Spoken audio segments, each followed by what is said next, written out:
This party jollof rice made without tomato or tomato paste is on a repeat in my house. Honestly, the first time I made it, everybody loved it. So each time I want to make party jollof rice, I don't bother using tomato paste or fresh tomato. So let me show you how to make it, and it is a very healthier option. Okay, so you want to chop your carrot and your shombo pepper, known as paprika pepper. One tip though, make sure that the quantity of the shombo pepper is greater than the carrots so the redness can come out well.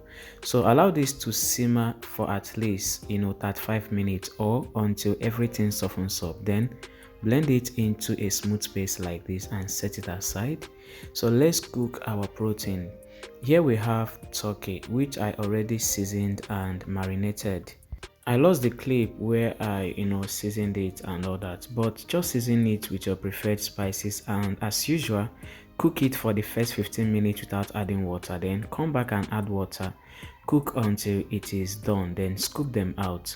Because we're making party jollof rice, I like to fry my chicken or whatever protein I'm using into the oil. Is another way of building flavor. Okay, no need of grilling it or air frying it. Just fry it into that same oil you'll be using for your jollof rice. Okay, you will love it. So once that is done, you can reduce the oil if it is much, then go in with your chopped onions and some bay leaf. Fry it until it caramelizes before you now add the carrot puree. And at this point, honestly, you don't need to fry much because I've already cooked it down, so no need of frying too much at this point. Next, you want to allow this to fry until oil flows to the top. You can see that I didn't add any seasoning because I seasoned it at the point I was cooking the carrot before blending it, so no need to be extra. Remember that our stock is also properly seasoned. So you want to scoop out some stew just in case if it is much, or you may need it towards the ending of the cooking, so keep watching. So once that is out, you can see some excess oil I skimmed off of it.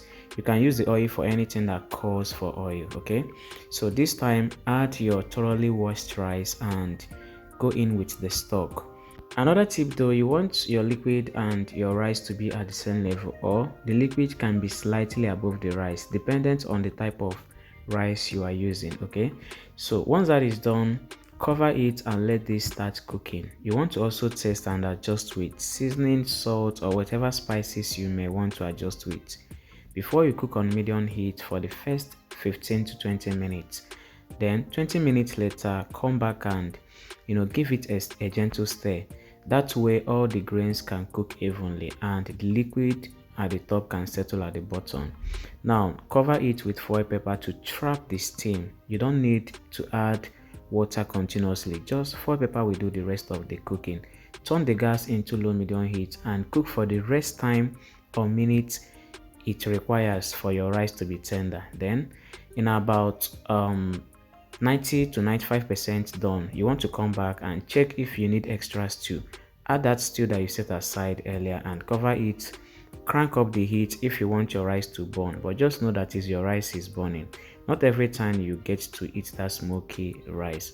Sometimes enjoy your food at the volume.